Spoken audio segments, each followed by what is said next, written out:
You're listening to this podcast, so I know you've got a curious mind. Here's a helpful fact you might not know yet. Drivers who switch and save with Progressive save over $900 on average. Pop over to Progressive.com, answer some questions, and you'll get a quick quote with discounts that are easy to come by. In fact, 99% of their auto customers earn at least one discount. Visit Progressive.com and see if you can enjoy a little cash back. Progressive Casualty Insurance Company and Affiliates. National average 12-month savings by $946 by new customers surveyed who saved with Progressive between June 2024 and May 2025. Potential savings will vary. Hi, friends. It's me, Delta Work, and it's time for Very Delta. On today's show, we're talking about value and worth and how big corporations like Delta Co. might bamboozle you into buying something that really doesn't have much value. Also, my dear friend and stylist to the stars, Tony Medina, a.k.a. His Vintage Touch, is on the show with me. We talk about drag and wigs and the entertainment industry and, of course, code switching and more. Thank you for joining me. I hope you're ready for another episode of Very Delta. Oh. Mom! Are you a lady like me? Introspective, beautiful. Oh, are you intellectual like me? Beguiled by a bargain? You like wild times? Oh, like me? Are you serving the community like me? Well, if you are, then you must be Very Delta. Hi there, I'm Delta Work, and welcome to Very Delta. This is a podcast where I look gorgeous, speak extemporaneously, and invite fascinating people to sit on the couch and tell me things. Very Delta is for the woman who ignores text messages but is very active on Instagram. We have a really fun show today, but as always, let's get into some things that are very Delta. Delta Co. recently introduced a brand new Del Taco. And so what that means is that they have a new item that has their namesake. It's the Del Taco. And when I say recently, it's probably been out for a couple of years. But it's come in to sort of replace the other taco that was always there, which was when you order a regular ground beef taco, you would just say at Del Taco, I'd like to order a taco.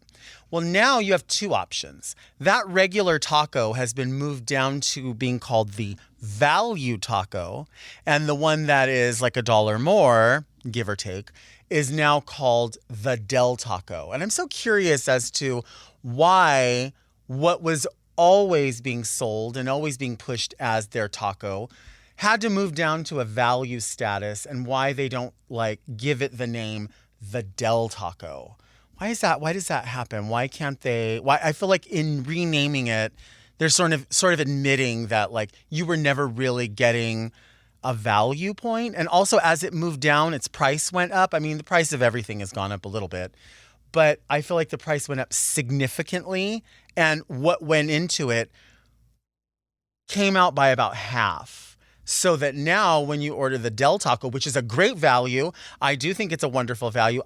You obviously get more of all of the ingredients, and it's wonderful. I don't think there's anything wrong with it. I think the price point is wonderful. I just feel like, does the original taco feel bad for itself? Does it feel left out?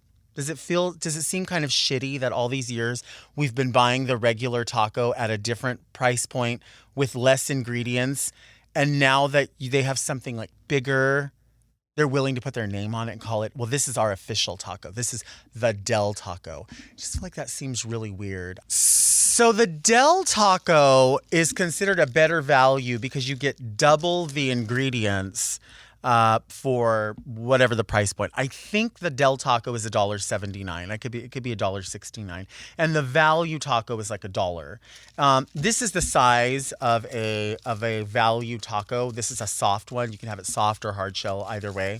I mean, it is considered, I guess, the supreme of all tacos because Del Taco says that they shred their own cheese.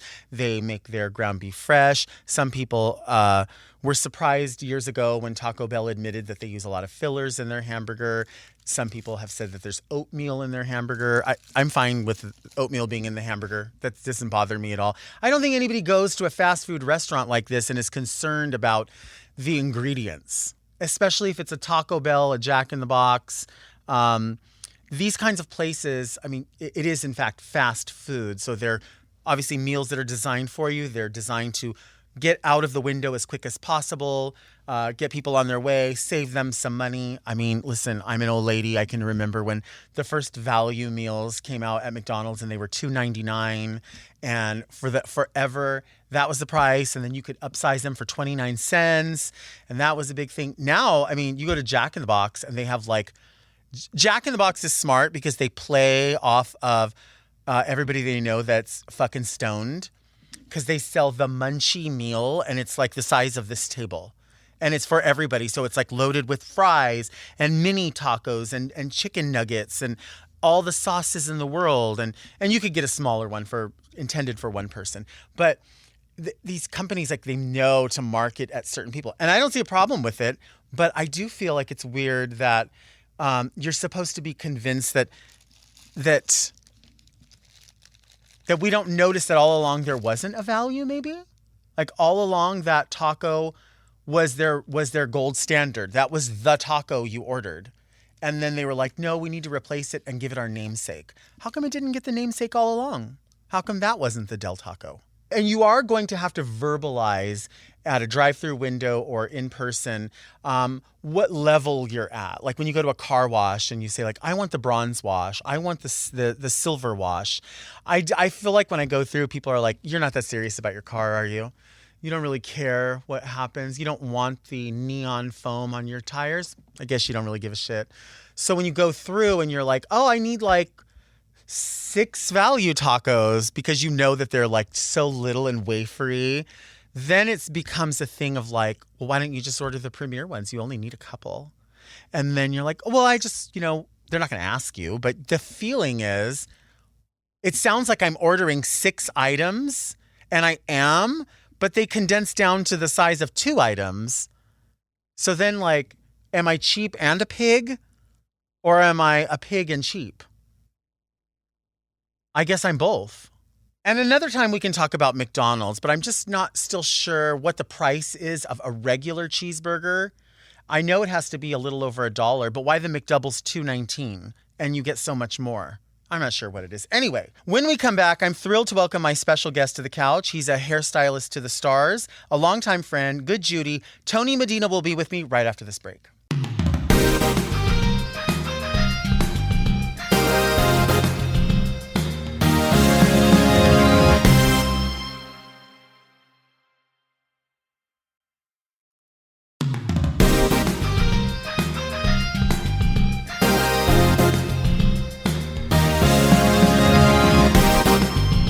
And we're back.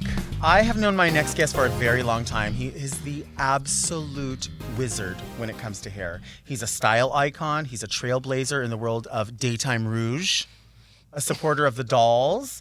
He is one of the dolls. Please welcome the one and only Tony Medina, a.k.a. His Vintage Touch. Hey. Hey, gorgeous. Thank you for being here. Thank you for having me. This is my dream. I'm the biggest fan of the show since it came out. I've been watching it. I'm a fan of your lives. I'm a fan of you, and you know this. Like, seriously, you have cornered a market that a lot of other people do a very good job at, and you're such a professional. You always acknowledge, oh, yeah, there's a ton of people that do really great work. And you're never one to praise yourself. You always let your work speak for itself, and it always does. Thank you. But you have cornered a market in, originally people would say, oh, Tony, when they don't know, oh, does he do rockabilly styles? And it's like, oh, yes, he does. That's part of what he does. Okay. But he can do something from the 20s to the 30s to the 40s to the 50s to the 60s, the 80s. You do it all. I love that big cha-cha hair. You do. You do all of it. It's just that you have become requested to do specific things because, with the advent or the resurgence, I would say, starting in the 90s when people started to see burlesque, everybody wanted to be Betty Page. Then they started to see Dita, and then they started to see Dita in a new light. Everybody wanted a piece of that. I know. Right? I mean, I remember, and I'm sure you can too, where there was like a time when those hairstyles, the retro, the vintage styles, were kind of considered old lady styles. Mm-hmm. Like, you weren't young, sexy, and appealing if you had your hair like that. But now it's like the norm to have like an old Hollywood moment on the red carpet or at an event. Absolutely. Absolutely. And you originally started doing all this with your sister, right? Yes. I have 2 sisters, both of them. they looked crazy. They were going in like 3rd grade with like victory rolls. Yes. Do you have a favorite like era that you like working in when it comes to hair? It changes. I think like as an artist, there's times I'm sure like people that draw or things like that, they'll draw and then they'll like crumble it up and throw it away. Like they just get over it. Right. They're not confident with it. And my work is like that too. There's like times that I do hair and then I'm like never want to see that photo ever again of that hairstyle that I did. Right. So like it changes. It changes. Like right now I'm really into, and I think like the world in general is really into like those layered cuts. So I love styling those because it gets like a lot of volume. So I love like the feathers. Mm-hmm. I like giving it a tight curl because with all those layers you get like the big 80s cha-cha hair. Right. And then of course I love the 40s. I love like big bachuca sculpted hairstyles. Right. Would you say the theory for you is different in an approach to styling something that someone sees on someone's head that's their hair and they're like, I want a wig that looks like that? Because you've had to wig many celebrities. It's so different. And I've had to wig a lot of not celebrities too. Right. Which act like celebrities. Right. Right. But yeah, no, it's completely different. A wig is completely different than... Because I feel like whenever you're styling someone's hair, or if you're styling your own hair, you like know, okay, I like when this piece of hair comes over this way. I don't like my ear showing. I like that. If you're pre-styling a wig, it's like a hat. It's like completely different. So I don't like to pre-style wigs, like for drag queens and things like that. You don't see me doing a ton of that. Right. And it's not because, like, I feel like sometimes a queen will ask me and I'll say no. And they're like, oh, he doesn't like me.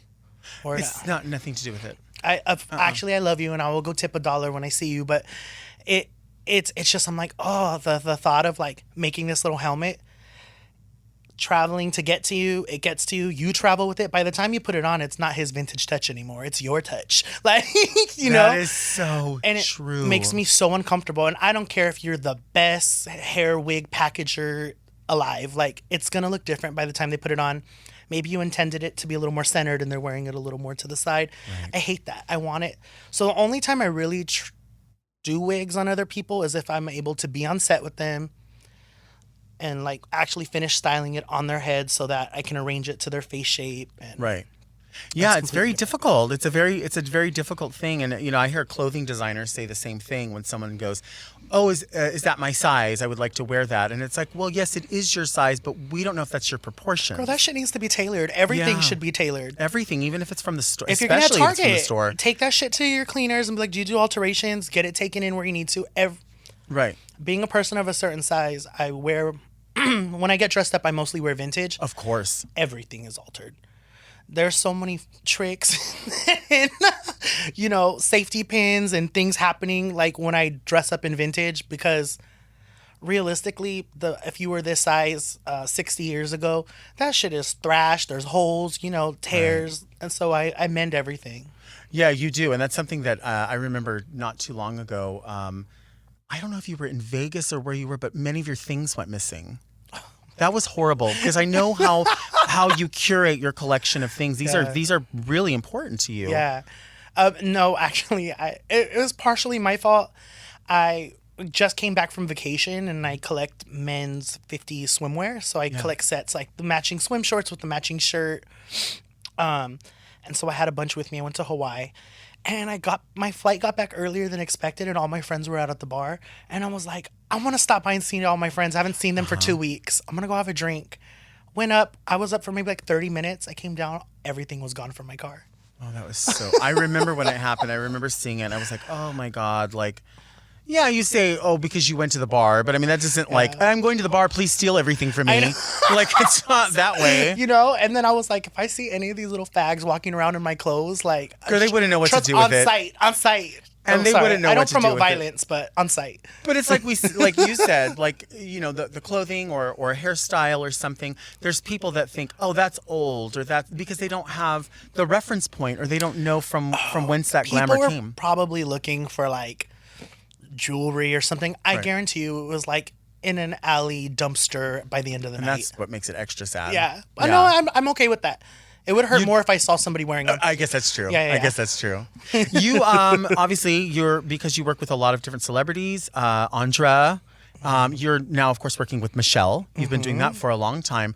That seems like a lot of fun because you have so many looks that you have to complete.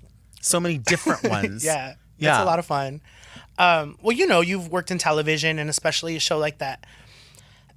It's very demanding. Like, there's so many looks. So, you know, because there's not just the episodes you see everyone on the runway. There's like the episodes in between. Right. Where she'll pop in and be like a coach or something like that. So there's just a lot of hairstyles. And anyone who's ever met Michelle knows that or seen her on TV knows she's very particular. Of course. So going into that, it was like super nerve wracking. And I was like, you know, I don't think she would like critique everything I did, but she's a woman that understands glamour. So she knows how she likes to look. And so she kind of like had to train me a little bit and groom me to her liking. Sure. But now it's so much fun. I feel like it's complete artistry at this point. I go in and she'll just be like, what are we doing today? And she kind of just lets me have a good time. So I like that. It's fun. Well, no, that's the magic, too, is the fact that she does know how to do her own makeup. She does know how to get herself into that, whatever I would call that, sort of a default look. They know what's going to be, what's going to work for everything. But now she has somebody with, you know, other trained eyes that says, let's next level it. Yeah. And I love that. I love that. I feel like there was like, she did have like a default look when I came in. And I kind of wanted to like spice it up a little bit. I was like, I never see you wear like a lot of short hair, and I love vintage hair, and most vintage hairstyles were done on medium to short length hair. Right. So I was like, let's do it. Like, and I feel like I've introduced her to a lot of styles that she didn't necessarily think she would like, but now she loves. And like I love seeing that shit on TV, and people like, Michelle's the best you've ever looked, and I kind of feel like, I'm sure, you know, the makeup artist did a great job too. Right. She looks super like thin and snatched, and she's hot, but like I also am like, I think the hairstyle helped a little bit. It all goes together. Yeah. It's all sickening. Yeah, especially when you get to work as a team. Like I give myself credit for those moments. Hell moments. yeah, you give yourself credit. Of course. I love that. I love that. So, I mean, not everybody knows this, but people who are in the know. AKA that not only are you a supporter of all drag, yes, but you also participate in the all art of drag. drag. Well, not all. It's not all valid. It's all valid. It's not all good. It's not all good. Yeah. Yeah. No, you're right. Well, because, like I said, because you consume it, because you've helped create it, and you cultivated your own. So that's why you know. I've just been around you guys for so many years. Like, I don't know. When I first came out, I was 21, and my first LGBT like queer friends were Courtenay and Fanta. And they were all friends with you guys, and so like I was introduced to really great drag. It was so fun. Such a different time, but it was so fun. And so now every once in a while you do get in drag. I do. And you go head to toe. It's impeccable. It is impeccable. It takes you, it's a process. You know what I mean? Because you are actually, I've always talked about this before. Some people do drag and they are like, I consider myself a female impersonator. So I just do like I'll just look at something and go, oh, this is what I want to wear. This is who I want to look like or whatever. And then there's people that actually cultivate full characters, which I think is sickening because your character is based on everything that you absolutely know. Yeah, that we know. I feel like it's no secret. She's very regional and she's very local, but she's glammed out. If you know, you know. If you know, you know. Yeah, so people like you know, especially Chicanos in Los Angeles, or you know, there's people in Texas and stuff, but it's really specific to the Los Angeles area, the type of women that she represents, and those are women that we know growing up in SoCal. You have to go on Instagram and you have to look up, her name is Mija. Yes. Just look that up. HERNAMEISMIJA. Look that up on Instagram. I'm going to let you do that yourself. She's the baddest homegirl of your dreams. You will lose your ever-loving mind because it's too gorgeous. It's so good. Thank you. This is very that hair color. I love that hair color. You do that color, yeah. Like a ginger. Yeah.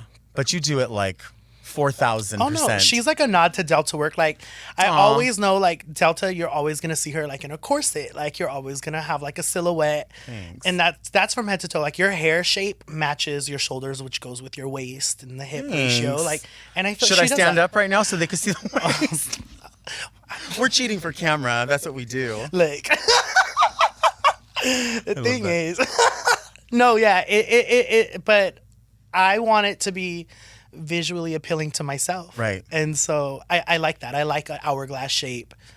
Right. But like a dramatic hourglass shape. And that's what's sickening is that when you balance it out and then like, and two, people always, I think a lot of people that don't know, a lot of people don't know that when you say someone's a chola and then someone's a veterana and then someone is a chacha, like they hear all these terms and they always think it's all just one look and they don't realize the gamut of glamour that's there, the hairstyles. No, totally. And I see people with you, they're like, oh, Delta's so chola. But I was like, she's not. She's more chacha. Right. Like, and I think for like those that don't know, like a chola, you know, like she's a gangster. Right. And I feel like there are gangster qualities to you. Like, I think that you can definitely collect someone and get them together. But I feel like, so a cha-cha is more of the women that would like frequent the dances. Right. In like the 70s, 80s, and 90s. And they wouldn't necessarily be the gangsters, but they would be the women associated with the gangsters. Right. So like maybe she would be the gangster's wife. She would be at the club, the same club as the gangsters, but she'd be more of a disco bunny. She'd be dancing out there. She's glamorous. She's not necessarily going to be repping a hood, but she'll have like the tight little dress and the biggest hair, and she'll smell really good. And she'll still have this really intimidating presence, but she's not necessarily a gangster. Right. There's a variety. And even when people are like, oh, I saw this veterana, and they point her out, and I'm like, that is not, you are confused. You are very confused as to what you're looking at. So I think when you represent, like it shows people that these aspects of the things that we have always known as glamorous are trappings that you then see end up filtering into music industry. You see, Oh, totally. Lala. Lala always says like her motto is everything fly starts in the neighborhood. Yep. And it's so true because even chachas, like you weren't running into them at like Beverly Hills and celebrity parties. You were running into them at the local discos. Yep. These are working class Latin American women that work all week, and then it's Friday. They saved up that paycheck. They went and bought their new dress, and they're getting, gussied up to go hit the club on a Friday night. It's so sickening. And they will whoop your ass if you try it. Ladies' night at Black Velvet, or like the Velvet Turtle. Or what was the one that all the chachas used to go to in the 90s and early 2000s in Lakewood? The Hop. The Funkin' Freestyle Night. They would go to Black Angus. They would go to Velvet Turtle, Florentine Gardens. Copa. Like, there's so many. Yeah. That's so funny. But I remember that. Like, even like when I put perfume out, I always think of like certain things. Some people will go, oh, that's an old lady perfume. And I'm like, no, that's an old Mexican lady perfume. Like they smell like what I remember is a certain way. I would be like, oh, she looks so cha-cha. She smells so cha-cha. People are like, how many times are they going to say that fucking word? But it's important to us. Well, you guys say chola a lot, so. It's important to us. It really is. It really is. I always think, too, like, like certain jewelry reminds me, like, of cha-chas. Or I always think of, like, a tiny mini, like, tube dress with, like, a big varsity jacket over it. It's very cha-cha to me with the strappy heel. Totally. Like, there's just certain things. And then Mary Jane girls, like Lisa, all that is... Like, people just associate it with, like, gangsters. But I don't. Well, that's why I always, like, did. Even though, like...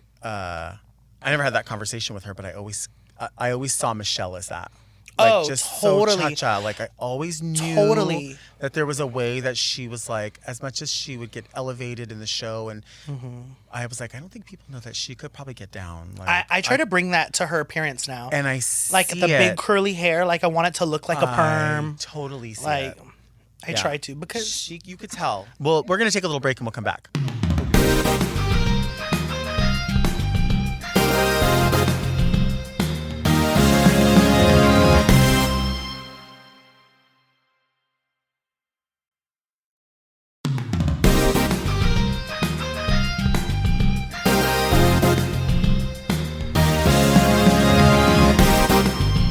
And we are back. We're here with my extra special guest, my good friend, and yours as well, the one and only Tony Medina, his vintage touch. I say that just because I want you to know, I want you to go follow these accounts so you can see what I'm talking about. When somebody like Tony does what they do, and they do it so well, sometimes they don't necessarily boast it to other people. So you go look on Instagram, you're like, who was that again? What was the name? And then you will see that Tony doesn't have to brag about shit. And that's the thing, like when we were talking about the fact that you work on the show, and there was a time when I was working on the show for a spell, and there was a lot of people that like they don't understand the parameters that you're put in and what you're allowed to do and not allowed to do, especially in the time when I was there. I was in sort of a transitional period where it was like, we don't know you, but we need you to just do something. And there was a lot of people that had a lot of shit to say online, and they would go in and they'd be like, this is terrible, this is awful. And I always knew, and like, you know, you and I are significantly different in age, but you're such a professional person and you really do give a shit about other people and the things that are said about other people. You never had nothing but support for me. Like, it was always 100% support. Same. I remember seeing you there. I remember seeing Esther at one point, and it was like, even when I knew, like, God damn, these are really like famous, good names in the same industry saying a lot of mean things, you were like, I don't have time for that because I don't know your parameters. I don't know what's happening to you. Yeah. You just knew me, and you were like, you're going to do what you're going to do. You're still going to be you. Like, I'm a fan. So if I'm a fan, there's a reason why I'm a fan. You can say, do whatever you want, but that's not going to take away from your talent, you know? yeah, but we're friends. You know what I No, mean? we More are. than that, too. I just feel like our upbringings, from what I know about you, are just kind of similar. Like, Yeah. I see you. Right. You know, They are I similar. get you. They are similar. Yeah. There's another thing that's very similar that we've talked about. I think Oh, no. I think- I'm scared. I think Gabriel might have the video, but oh, I don't know. bitch. And I wanted to talk about code switching Oh, no. Yes. because we both are very familiar Yes. with late night drive-thrus Look. because we work late nights. And we've been in these positions where we go up to the window to order, Stop. and they're like, okay, that's going to be $13.12, ma'am. And we're like, wait, what? And we have to go. There's a long drive that happens between ordering Wait, in the girl, window how much to going, time do we have? how do I turn this around? Oh, no. And Gabriel has that video of you. I don't know if he posted it on your birthday. Yes. Tell us about the video. Okay, so mind you, this is something that's been happening my entire life. Same. I've been fighting for my life against people trying to be like, you know, like, I'm a boy. Like, like even in elementary school, as far back as like, I don't know, first grade, I remember teachers calling roll and they'd be like, Anthony. And I'd be like, here. And they'd be like, I said Anthony. And I'm like, it is me. Like in the back of, you know, just my little girl voice. Right. Is what it is. But, don't get me started if I'm like calling the credit card company or anyone on the phone. It's always ma'am. Yep. I've had a million jobs. I've worked in retail. I've worked in fast food industry. Anytime I'm on the phone, it's thank you, ma'am. Every time. Ma'am. But that video specifically, it was after the club. Mm-hmm. And I think we were probably drunk. And then we were driving through to get Carlos Jr. Uh-huh. And I think I was frustrated because I think I wanted like crisp cut fries. And then the lady was like, oh, we only have regular fries. And I was like, well, then I would have went to I like go to places for certain items. Right. And I know that they have the waffle cut, crisp cut fries at Carl's Jr. And I really wanted that. Uh-huh. She didn't have that. So then I ordered like the spicy chicken sandwich. And then they didn't have that either. And then she like, I don't know if she got frustrated with me, but she ended up just being like, oh, well, the fryer's not working. Goodbye. Why would I come to Carlos Jr. if I didn't want something fried? Yeah. And so like, then she was like, look, ma'am. And I was like, I'm a dude, you know, and she was like, no. And I was like, I'm a dude. I want the crisp cut fries. And she was like, oh no, the fryer's not working, ma'am. And then after I had corrected her, she kept calling me ma'am. And I remember that, like towards the end of the video, We're just laughing. You're like, we're jotos. Like that's what we fucking Yes. window. No, it's true, but I will get into fights with them because at first it don't bother me. At first I'll just think it's funny, but then if I correct you and then you keep like stop misgendering me. You know, everyone loves to say that on Instagram, but stop misgendering me. But like legit, it's happening to you every day. Like legit. Every day. Now I'm just no, it happens to both of us, and that's the thing. Like, I was with Landon Cider one time, and we were coming love back. Landon. Yeah, we were coming back from San Diego, and we stopped to get food, and we were like out of drag. And I remember we got pulled. We got off the freeway to get something to eat. I think it was at a Carl's Jr. But we ended up going onto like the property of Camp Pendleton. And I was like, shit, we're in the wrong place. What's going to happen? And Landon was like out of drag. Boobies were back in place. Work. Like, if you don't know, Landon Sider, of course, is a legendary drag king. I did hair for his wedding. Yes. Their wedding. Yeah. Yes, you did. And so we're there. And I'm like, oh my gosh, they're going to think like what? And they totally thought we were like a married couple. And like they were like, what's going on? And I'm like having to change my voice. Like, oh, I'm so sorry. No. We got turned off the road. And, I'm trying to like do the best I can, knowing full well, like this does not. Did you have eyebrows? I did have eyebrows, Okay, I think. But they were like, oh, sir, I'm so sorry. And then we go to the drive-thru and then I realized, Landon goes, do you know that you change your voice when you order food? You just did it at the Camp Pendleton and I'm like, no, I don't. She's like, listen to yourself. Like, she's like, I'm not reading you It's at survival. all. But it's what we do. Like, It's it's a survival. thing. Yeah, I is do a it thing. all the time at Subway, especially if there is a masculine presenting, like very like tough guy, like working or whatever. Like, I don't even realize it, but I think I like sometimes gonna be like, well, I'm not no punk bitch, so Right. Like, yes, put mayo on my Subway sandwich. Right. Like, I just like pop it off, and then my sisters, they like hate that shit. They think it's so funny. They're like, really, girl? And I'm like, I know. But it's like, I don't know if I don't want them to clock the spook or if I just like, yeah, it's a survival. I always find too that like inevitably if it's like sort of like masculine presenting, very straight Hispanic guy, they're very, very bothered by being corrected or being addressed by a not masculine Hispanic guy. And trust, like, I'm a big old sissy, but I'll fucking mollywop that ass right Right. here. So, like, I I have know to you will. I have to let them know a little bit, I know have to you let them will. know. But then also, I think it's, with that being said, also, like, the moment we kind of consent someone's family, then we'll fag out on the same note. Right, We're right, like, right. oh, hey, girl, like, yeah, I'll take a cookie. Like, so it goes Just both one ways. cookie? Oh, probably the 3 for The $2. Yeah, 3 for $2. You got to get a value. Which cookies do you get at Subway if you had to pick? I love an oatmeal raisin. My favorite. And then I can do like the white chocolate macadamia nut as well. But those are usually my go-to. I don't do chocolate chip because not all chocolate chip cookies are created equal. No, they're always not. different. No, they're not. Do you order a sandwich all the way through, or do you order like half and half? Like, how do you do? Or do you just order like 1 6-inch? No, foot long. Sis. I mean, I'm just saying. Foot long. Trust, I'm very specific to the point where certain sandwiches, I'll have them like toast the bread first. Okay. And then bring it out and make the sound. It's an issue. Everyone has an issue with it that's behind me, and I'm so self-conscious about it that I'll wait and for everyone else to order. That's what I'm saying. And then I will go up because I'm like, just trying to be courteous of other people's Right. time. Like, I know you're probably like on a 30-minute lunch break because you're in a suit. And Right. I'm like on my day off in the middle of the week about to go eat this laying down in front of my TV. Right. So I get it. I get it. That's just okay, kind we of have how a it is. question for you that I Ask was me. talking with Ulysses earlier.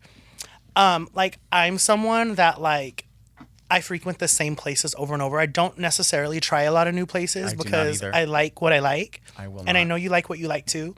And so I know exactly what I order. I know the numbers of the orders. And I was like, is that like a fat brown thing? Or do you think like skinny rich people also know, like, I'll take the number 2? No, I think they do. I think it is a skinny rich people thing, possibly. Because you know what else is kind of a skinny rich thing is like, or maybe just entitled, is having everybody in the car hang out of the window and order their own thing. When I'm like, no, we need this order together. You tell me what you want. Tell me. I'm so anal about it where I have everyone text me, so then I just read the text. Yep, Even if we're in the that's same what car, I'm saying. text it, and then I read it because I don't like to be embarrassed. I hate it. That shit embarrasses me. Yeah. Like, I'm like, I know my order, and I'm not gonna frustrate somebody else because my first job was at Taco Bell. Okay. So I know what it's like to be Yeah. frustrated and like, girl, okay, so wait, how many tacos? Right. Like, when I know all of us are ordering a taco, so I could just say 5 instead of, and then, Like, I'm tired of people too that come and they like, why do you not know at this point in the world that there's 2 menus? Well, that's to look at, that's to order. Move your fucking car Oh, your up. friend is 400 pounds in the back seat, Right. being like, let me look at the menu. Bitch, it's Yeah. McDonald's. Pícale, Burger, move, chicken move, sandwich, move. fries. Like, at all.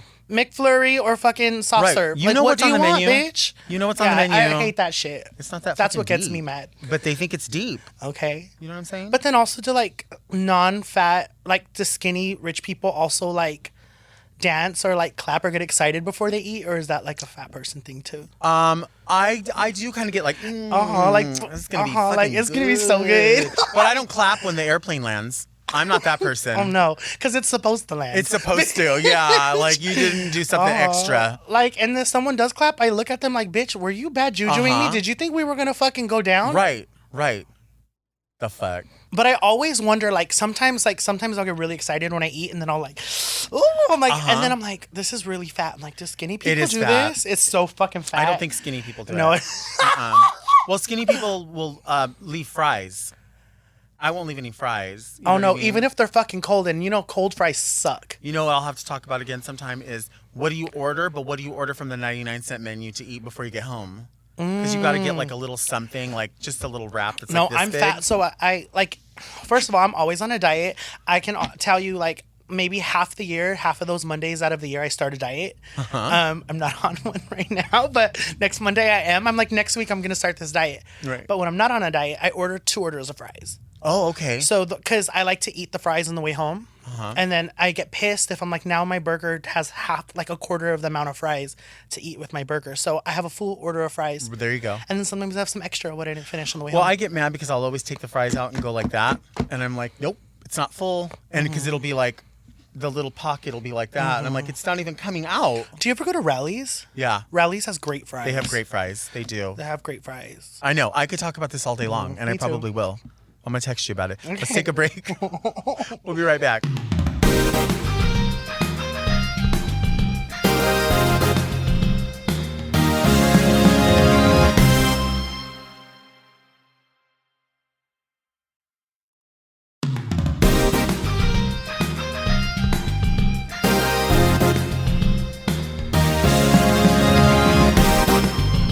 I've been sitting here talking with my very, very good friend Tony Medina, his Vintage Touch, who is a legendary hairdresser and trendsetter and all of it.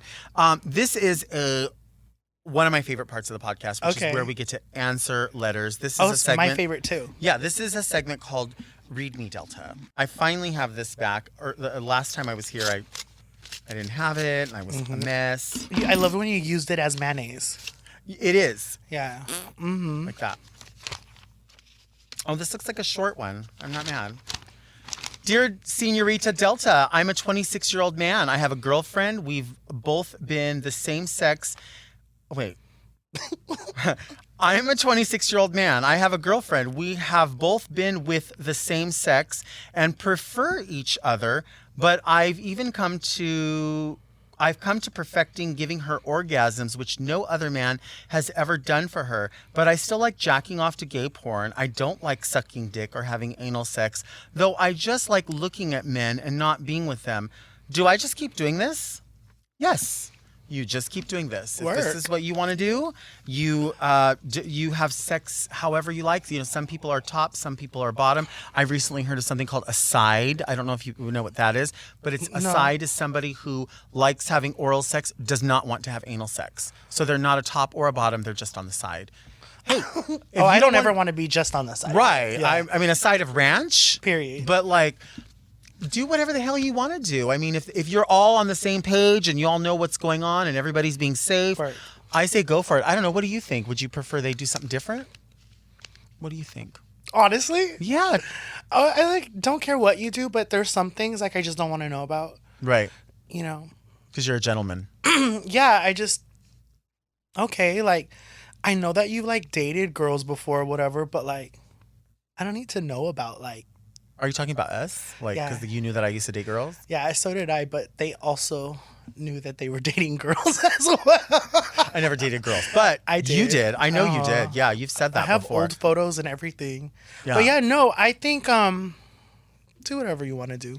I mean, honestly, I Yeah. feel like that you're not really even in a predicament or even a place where a conversation has to happen with you other than you and your partner. I feel like, I mean, I think we're in a new age where, especially these past few years, where people sort of are comfortable saying, I don't know that I identify this way or that way. I just do what I do. In fact, it's cool to say that now. And some people like you're saying, some people just say it just to say it because they feel like they want to belong to something or they want to have some predicament in their life. I'm not saying that you're saying that. Yeah. But what I am saying is, if you have a way that you separate you include your partner, you separate your partner, you have 3 partners. I don't know what you're doing. But it's a little more socially acceptable now. I think so. I also think that unless your partner has a problem with it, then there shouldn't be a problem. I think if your partner was like, that bothers me, then you might need a new partner. Right. Or need to have that big conversation. But if it's not bothering your partner at the moment, then just do what you got to do. Right. Have a good time. Yeah, try not to injure anyone. I mean, that's important. Have a good time, fool. Yeah. But you don't even want a blowjob though? Like that just seems like, or you want a blowjob but you don't want to suck dick. Is that what you're saying? You want a blowjob, you don't want to suck dick, and you don't want anyone down there. Like, Senorita Delta, I like how you addressed I know, but how like that though? Like I know, did that make you feel old? I mean, I am old, but I'm not too old to try to ask this person, like, you don't even want to get fucked at all? Or you don't want to fuck anybody? Whatever. I mean, you know what? You're going to do what you're going to do. It sounds like you're selfish and you just want blowjobs, but I mean, that's fine. Because it's a long letter. This is a long one. Oh, Delta, your podcast is amazing. I love that you get attention from fans. It's very entertaining and real, very Delta. That's sweet. I'm new at attending gay bars because I came out late in life. I know I need to tip my drag performers, but I don't know how to gracefully do it. What's the best tipping technique? What's the best tripping technique? What kind of trip are you on? Don't trip.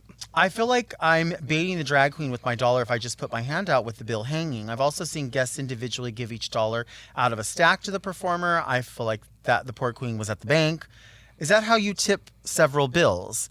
Am I expected to tip Drag Race girls more since they're more expensive? There should be a guidebook. Thank you for guiding me, Delta Queen. Everybody should get tipped the same. Everybody should get tipped the same. Oh, sorry. I just jumped right into that. No, go for it. I want your answer. I want your answer because you know it as somebody who supports and somebody who does drag. My first time actually out as a gay man, like I came out when I was 21. I actually went to Hamburger Mary's in Long Beach and I saw you perform. Oh, okay. And you were like, oh, gross. No, I was obsessed. I had to follow you on Instagram. You were like, I can't do this. It was you, Hurricane Divine. Oh, gross. No. And but it was at the old Hamburger Mary's. The old school one, yeah. So I've attended drag shows for a long time and just don't fucking touch them. Just give them the money. They'll be excited. Whether you're waving it or they'll find you. They'll find that dollar. Yeah, I mean, I think the fact that you are even concerned about it is very generous, and I think that it's nice that you would be concerned about how to do it like ethically or politely. I don't think that there's necessarily the perfect way other than to just wait till the drag queen comes by you and give them the dollar if you can. I would definitely suggest like this kind of like if this is their face, like you kind of don't want to like go like, do an instruction. Come get it. Because it's like the work is done when they get on the stage. Like for many entertainers, I'm not going to dance. I'm going to high quality romance. You know what I'm saying? So like if I'm coming out, like I'm going to be modeling through it and that's what I give. And if you don't like that, that's absolutely okay. You don't have to like it. You can be like, oh, she's not my favorite. You don't have to say anything disrespectfully, but you also don't tip them. But, you know, there are people that come, like we have at one of the shows, we have the owner goes around and asks people before the show, would you like to buy any singles? We have singles. Oh, I love that. I love that. I've heard people from the other side of the curtain go, for what? What's that for? And I'm like, damn, nobody told you, like, you know, here's a safe bet. $20 will probably get you through a drag show. If you get $20 in ones and there's like 5 performers, they each come out twice. Yeah, I mean that's you know, you don't have to overdo it, but you know, there's definitely a place where if you do have a favorite and you're gonna have your favorites, you don't necessarily have to be like, oh, I don't like her because she's gross. I only like my favorite. I'm saving all my money for my favorite. hating on somebody else that you don't like at the show doesn't make your love for somebody else in the show stronger. You don't have to be ugly. You also don't have to shower everybody with money, but you should tip everybody. I mean, there's been times when I've given you all my money accidentally because I was just like feeling it, and then I ran out of money, and then then I just take my ass back to the wall. Like, don't be trying to be in the front of the crowd and shit if you ain't got no money. Right. Like, that's for people that want to tip. Like, like take your ass to the wall if you're not going to tip. I do find that so interesting. I will do that. Like, I will be like, fuck. Like, there's just certain numbers that are my favorites of yours, and I'm like, oh, she's doing it, like just throwing money at you, and then I'm like, oh shit, I was supposed to tip Raja. Fuck. So she just won a whole bunch of money. She doesn't need it. Good. Yeah, she's good. But then I'll take my fat ass to the wall because I was like, well, why is my big ass going to be in the front? But you've seen it like at shows. So there is etiquette. You've seen it where people will come and they'll have like a massive party.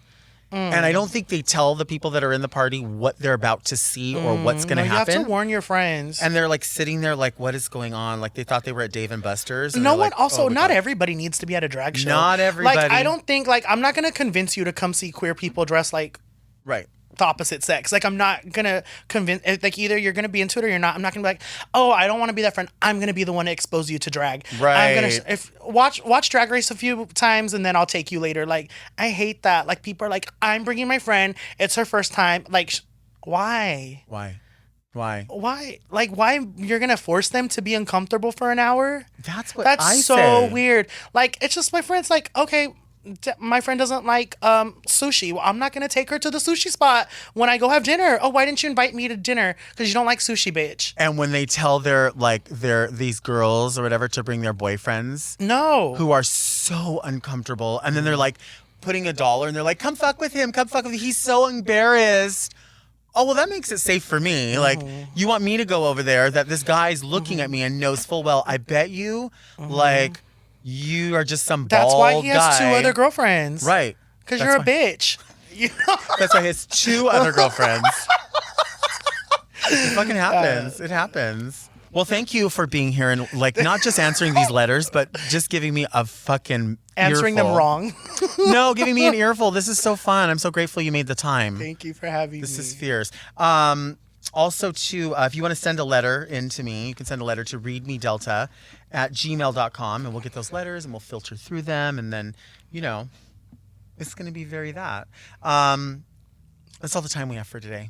Oh. That's it. This is where it ends. Thank you to Tony Medina, a.k.a. His Vintage Touch, for being a guest on Very Delta today. Where can people find you on social media? All social media, His Vintage Touch. Her name is Mija for the drag accountant. Yeah. Across everything. Yeah. That's where it is, for real. Thank you so much for listening to Very Delta, and a special hello to everyone watching the show on YouTube. Very Delta comes out every Monday right here on the Very That podcast feed and on the Mom Podcasts YouTube channel. If you're new here, I'd love for you to subscribe so you do not miss any new episodes. And if you'd like to follow me, you can follow me at Delta Work on Instagram. I'll see you next week right here where we like to keep things very Delta.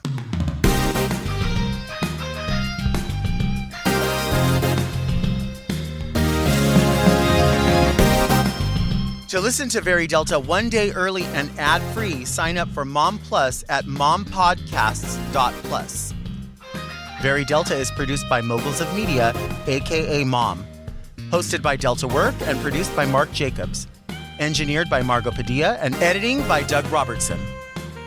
Executive produced by Willem Belli, Alaska Thunderfuck, Big Dipper, and Joe Cilio.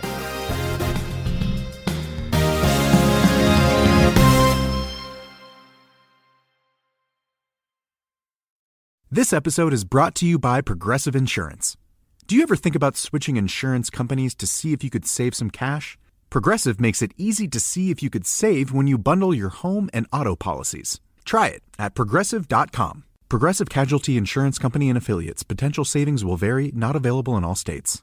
Insurance isn't one size fits all. That's why drivers have enjoyed Progressive's Name Your Price tool for years now. With the Name Your Price tool, you tell them what you want to pay, and they'll show you options that fit your budget. So, whether you're picking out your first policy or just looking for something that works better for you and your family, they make it easy to see your options. Visit Progressive.com. Find a rate that works for you with the Name Your Price tool. Progressive Casualty Insurance Company and Affiliates. Price and coverage match limited by state law.